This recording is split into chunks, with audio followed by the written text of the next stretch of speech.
नमस्कार साथियों, मैं दिनेश स्वागत करता हूं आज की वीडियो में, जहां अपन प्रतिस्थापन विधि सीखने वाले हैं आज।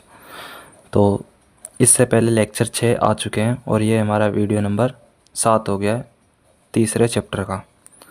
तो आज अपन सीखने वाले हैं प्रतिस्थापन विधि और अपन ग्राफीय विधि पढ़ चुके हैं। तो शुरू करते हैं उदाहरण नंबर 7। ठीक है, ये उदाहरण नंबर 7 नहीं है, ये उदाहरण नंबर कितना है, 4। ये गलत है ना। तो शुरू करते हैं। प्रतिस्थापन विधि द्वारा निम्न समीकरण युग्म को हल ज्ञात कीजिए। अब इसको हल करना है। अपन ग्राफीय विधि से किस प्रकार हल करते हैं ये अपन सीख चुके हैं, बट अपन को सीखना है प्रतिस्थापन विधि से किस प्रकार हल किया जाता है। तो शुरू करते हैं। देखो, ये अपन की क्या है, प्रतिस्थापन की बेसिक क्लास है। यदि आप आज का वीडियो बिल्कुल ध्यान से और आखिरी तक बिल्कुल अच्छी तरीके से समझ गए तो आगे वाले जो क्वेश्चन है उदाहरण नंबर 5, 6 और 3.2 सारी प्रश्न वाली आप खुद कर सकते हो। तो ये वीडियो आपके लिए बहुत इम्पोर्टेंट है प्रतिस्थापन विधि समझने के लिए। तो शुरू करते हैं। देखो, अपन को दो समीकरण दिए हैं, 7x - 15y = 2 और x + 2y = 3। इनको किस प्रकार हल करना है। देखो, प्रतिस्थापन विधि में किस प्रकार हल करते हैं। अपन के पास देखो एक समीकरण है 7x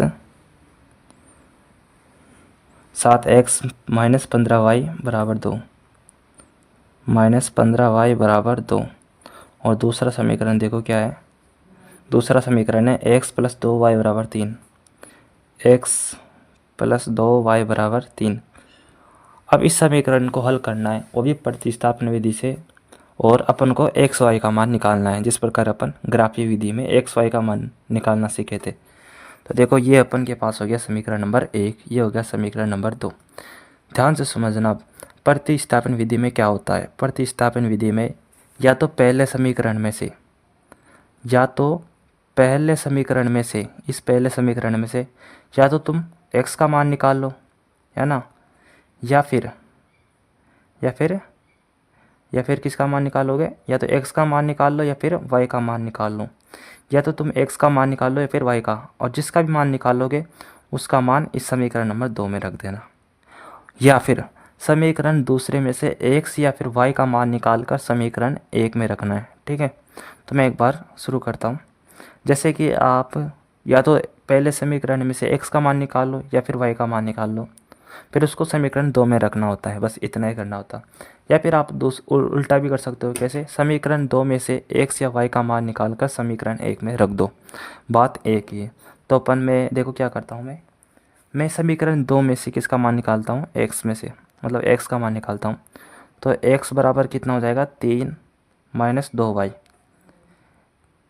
ये 2y इधर प्लस का था, इधर जाके किसका हो गया, ये माइनस का हो गया।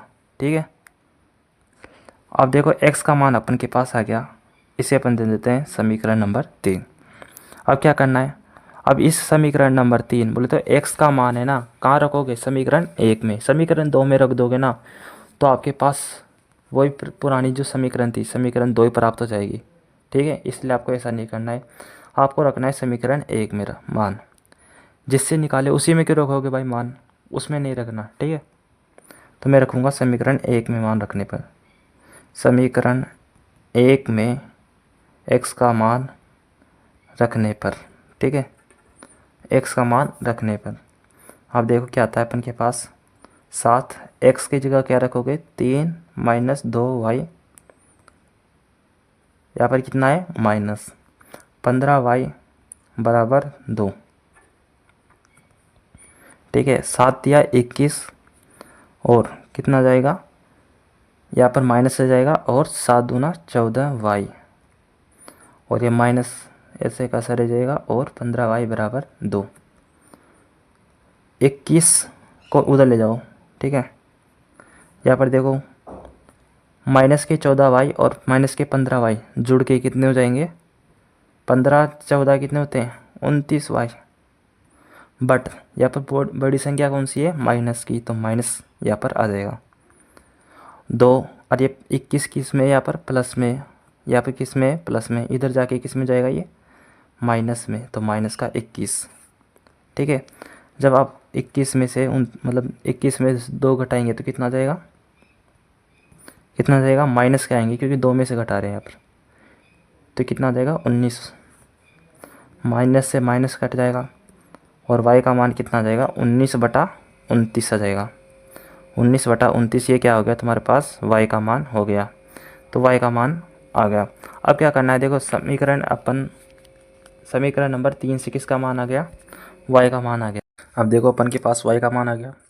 अब किसका मान निकालना है अपन को, x का मान निकालना है। तो x का मान देखो कहाँ से निकलेगा, जब इस समीकरण नंबर 3 में रखोगे x का मान, यहाँ रख दोगे x का मान, तो यहाँ पर y का मान आ जाएगा। तो करना कुछ नहीं है, समीकरण नंबर 3 में मान रखना है। तो यहाँ पर लिखना भी है क्या, कि समीकरण नंबर 3 में y का मान रखने पर, ठीक है, ऐसा लिख लेना, समीकरण 3 में y का मान रखने पर। तो अपन के पास क्या है, x बराबर 3y, मतलब x बराबर 3 माइनस 2y,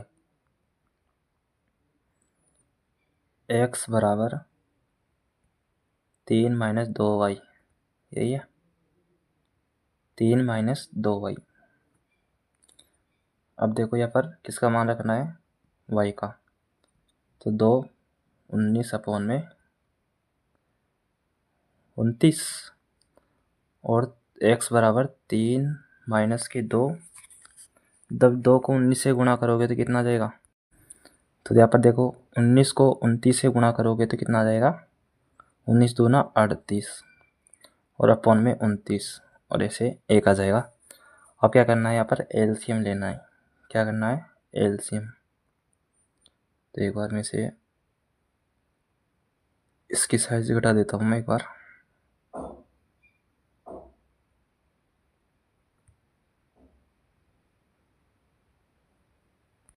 अब देखो x बराबर, यहाँ पर एलसीएम कितना आ जाएगा 29, और जब 1 में 29 का भाग दोगे, मतलब 29 में 1 का भाग देना है, तो 1 में मतलब 29 में 1 का भाग दोगे तो 29 आ जाएंगे, और 29 को 3 से गुणा करना है। तो देखो क्या करना है, 3 को 29 से गुणा करना है, फिर 3 को 29 से गुणा करेंगे तो अपन को प्राप्त हो जाएंगे 87, आप करके देख लेना, है ना, -38। तो x का मान कितना जाएगा, तो इसमें से घटाओगे तो कितना जाएगा 49 अपॉन में 29, ठीक है। ये अपन के पास आ गया x का मान, ठीक है। 17 में से 8 गए तो 9 और 7 में से 3 गए तो 4, सही है। तो देखो एक बार वापस बता देता हूँ मैं आपको, अपन को 2 समीकरण दिए थे और अपन को प्रतिस्थापन विधि से इसको हल करना था। देखो प्रतिस्थापन विधि से किस प्रकार हल करते हैं। प्रतिस्थापन विधि का मतलब क्या है, प्रतिस्थापन विधि मतलब इसमें से एक का मान निकाल कर दूसरी विधि मतलब दूसरे समीकरण में रख देते हैं। जैसे यहाँ पर तुम चाहो तो x का मान निकाल लो या फिर y का मान निकाल लो, जिसका भी मान निकाल कर इस समीकरण दूसरे में रख दो, या फिर यहाँ से समीकरण दूसरे से x या y का मान निकाल कर समीकरण 1 में रख दो, आपके पास x y का आंसर आ जाएगा, ठीक है। एक का मान आएगा यानी x या y का मान आएगा, फिर जो दूसरा समीकरण बना था ना अपन के पास, यहाँ से x का मान निकाला था, उसी प्रकार इसी समीकरण में मान रखने के बाद अपन के पास दूसरा मान भी आ जाएगा, ठीक है। तो ये हो गया अपन का कौन सा उदाहरण, उदाहरण नंबर 4, ठीक है। तो आगे की उदाहरण अपन अगले लेक्चर में करेंगे, लेक्चर नंबर 8 में। वीडियो आपको कैसा लगा, अच्छा लगा तो लाइक ज़रूर करना, और कुछ डाउट रहा हो तो सब्सक्राइब और कमेंट में ज़रूर पूछ लेना, ठीक है। तो बाय बाय, मिलते हैं अगले लेक्चर में।